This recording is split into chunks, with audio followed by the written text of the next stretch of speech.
Hello everybody to Pete's workshop, and it's not in my train room, it's out in my living room with lots and lots of stuff on a table with G scale and radio control planes and today we are going to put a RJ12 connector. Can you see what I'm doing here? RJ12 connector, which is this little thing here, on the clubs, or the sheds I should say, the sheds PowerCab throttle cable, which is a six wire one. So when it's in PowerCab mode, two of those wires carry the power, probably the black and the white, and the rest are all something else, signals or something. So I just actually chopped it off to see what the colours were, but it's different to mine. If I look at my PowerCab cable coming through there, I think usually with the tab up at the top with a LocoNet cable, if I can drag this one over here, with a normal LocoNet cable for Digitrax, the white wire of the 6 wires is always on the right with the tab up. See the tab there? And I always thought, doesn't really matter as long as they're the same at both ends. But I always thought with NCE, the white wire with the tab up was always on the left. So doesn't matter as long as they're the same at both ends. So looking at mine, the white wire is actually on the left, which is what I thought correct. Chuck that over there. And looking at the shed's PowerCab cable, just might have been the way they did it. You can see there it's white, black. What colours does it do? It goes white, black, red, green, yellow, blue or something. So anyway, you can see where it's been broken off there. The white's on the right. If you go to the other end, there's the tab there and the white's on the right. And I actually just cut it off just to sort of confirm and see what's to go. So I cut that off, and you can actually see where the tab would normally go. It's been broken off. We're going to fix it. And the white's on the right. So with that in mind, I'll do this again. I don't want to make your cable too short, but these are crimpers. If you can see these crimpers, and I use 2 crimpers. I'll tell you why in a minute. These are my old crimpers, but they're not very good at crimping, but they're really good at cutting because they cut twice. They cut the end off, and the second cut nips it so you can actually then break the end off. So I just do that again for demonstration purposes, and I won't cut up too much of your cable. I'll do it right up the very end just to make double sure. So that's going to cut the end off, and that's going to nip it. So here we go. Can you see? Need a bit more light, do we? Let's see if we can get more light on the subject. I know Stephen Arrow has a lot of light on his videos. So I come around this way. Here we go. I'm just going to nip it, cut it off. Okay, so away she goes. You probably can't see it yet, but if I go like this with the cable, like that, you can sort of see, break that off. And there your 6 wires with the white there. So just going to the other end with the tab up, white's on the right. Okay, so here's our new RJ12 connector. So I'll flip that round the other way. Tab on the up. That should just slide straight in. Yep, it does. Okay, so now I'm going to use the good crimpers, and that's these ones that I got. These ones only have 1 cut. They don't have the two cut like the other ones. So I don't know what would happen there if you just bought a pair of these and you wanted to nip it to actually break the end off, because that's easy. That just comes straight off really good. Anyway, continuing. This does 6.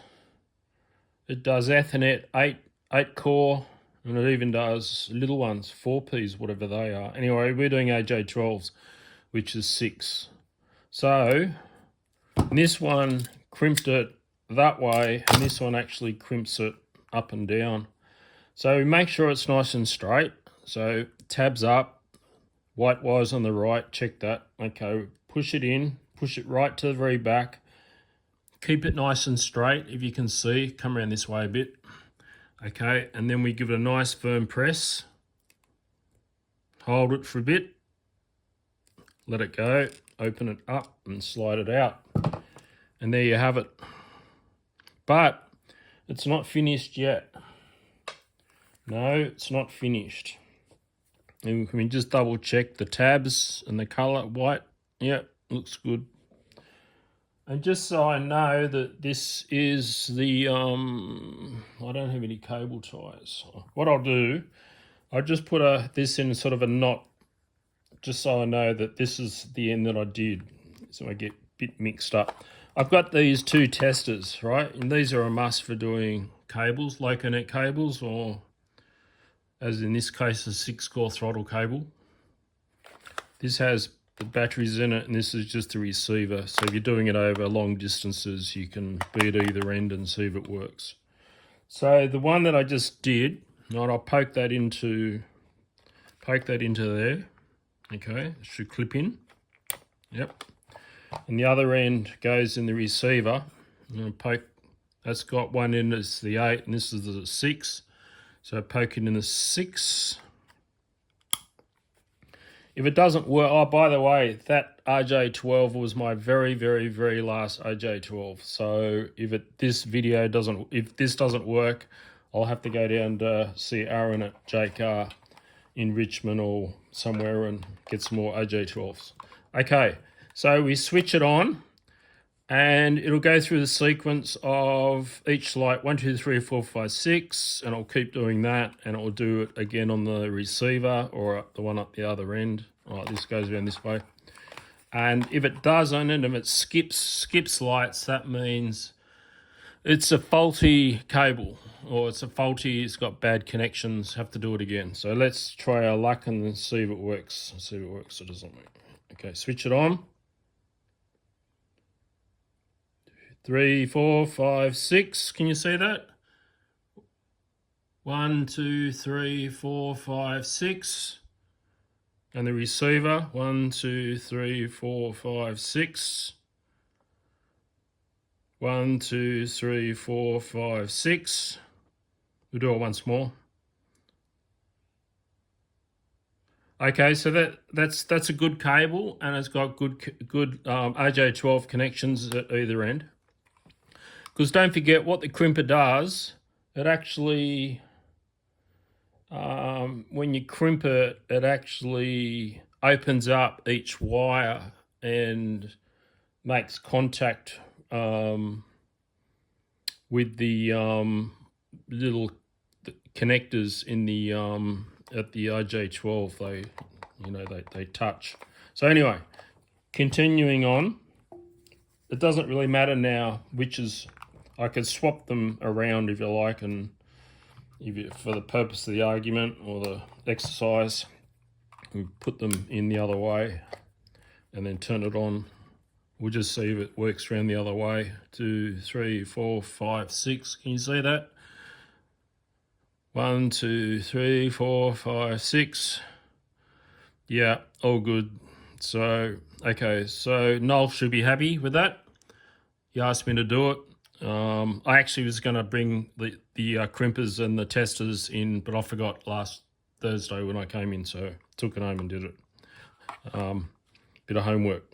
All right, that's it. Turn it off now. You can unplug it. Please be careful when you pull these out of the sockets at the shed. Just don't rip them out. Actually put your finger down on the tab and then pull them out, and they'll last for ages. Obviously someone was a bit keen, and they probably just yanked it, and we lost the tab. But it still worked, but it's obviously the tab's put on there for a purpose, in case you do yank on the cable and it pops out and you lose control of your train or something. So yeah, so anyway, but I've made up lots of these for my railway. These are the way I do it. I buy the 6-core from JK Electronics in, you know, just 10-20 meter lengths or whatever, and cut it up to whatever length I need, because all the modules on my railway, point modules, signal modules, command station, it's all part of the LocoNet architecture, and it's all the modules talk to each other over the it's like bit like Ethernet, but it's just 6-core, not 8-core. Okay, so that's it. That's the Saturday afternoon lesson on how to do RJ12 connectors. Any questions, please leave them in the comments below. And yeah, enjoy the rest of your weekend. Bye for now.